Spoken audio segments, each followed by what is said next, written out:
Hello everyone, today I'm going to show you an old chess puzzle that will reveal whether you have real chess talent or not. This exact puzzle was once solved by legendary grandmasters such as Karpov, Kasparov, Kramnik, and many others. By watching this video until the end, you'll also find out what your current chess level is. At first glance, the puzzle looks strange.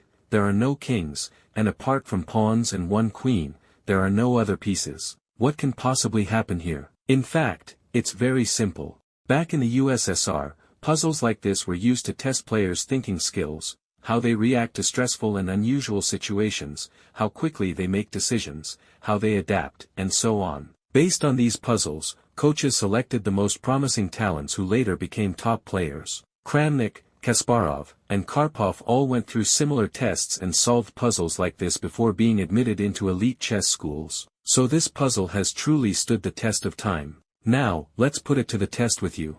In this position, it's white to move, and your task is to make sure the white queen captures all of black's pawns. It's possible that a pawn might promote during the process, but if your queen captures it afterward, it still counts. White starts and must win. To keep things fair, pause the video and try to solve it on your own. Write your solution in the comments, then resume watching. If you've already done that, let's go through the correct solution and common mistakes together. First, we evaluate the position.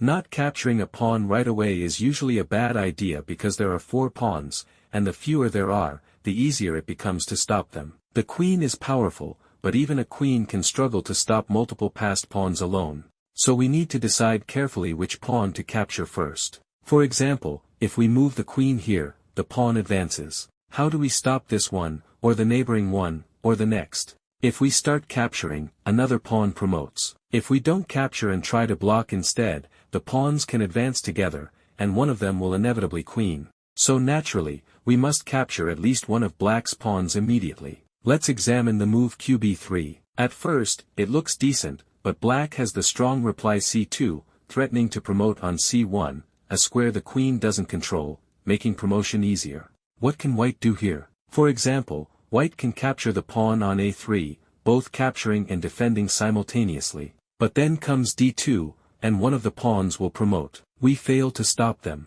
Let's rewind a bit. What if we don't capture the pawn on a3 but instead try to stop the c-pawn with qc4? That move blocks the pawn's path. Well then, the queen can't cover everything at once, and black will simply push the a2 pawn. If the queen captures the pawn on a2, the c1 pawn will promote. And if the queen doesn't capture but stays on, say, qc3, she's covering both pawns at once, but then the third pawn advances, and the queen can't keep up. If she captures one pawn, the other promotes. For example, if she captures here, the other pawn advances, and vice versa.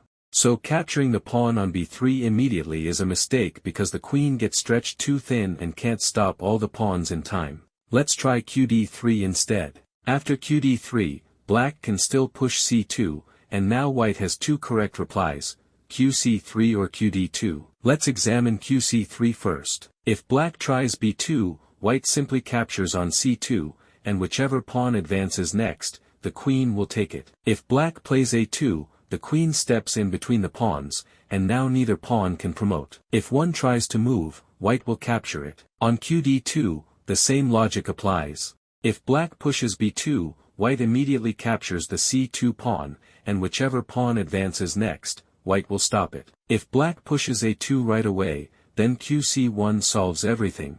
Whichever pawn moves, the queen captures it. So both qc3 and qd2 are correct solutions. If you found either one, that's great, you solved the puzzle correctly. However, we've only calculated one black response so far, the c2 push. In puzzles like this, you must consider all possible pawn moves, not just one. Since black can advance a2, b2, or c2, we need to analyze at least 3 variations. If black starts with a2, it's simple, we capture on c3, and the queen simultaneously controls both remaining pawns. Neither will be able to promote because the queen will capture whichever tries. If black starts with b2, we place the queen on b1, and again, neither pawn can successfully promote. If c2 pushes next, we capture it. If a2 pushes, we capture b2, and the queen stays close enough to stop the remaining pawn. By calculating these 3 main variations, we found the correct move. Each line is only 2 or 3 moves deep, and it's best to calculate them mentally rather than physically moving the pieces. But if you're a beginner and had to move the pieces to visualize,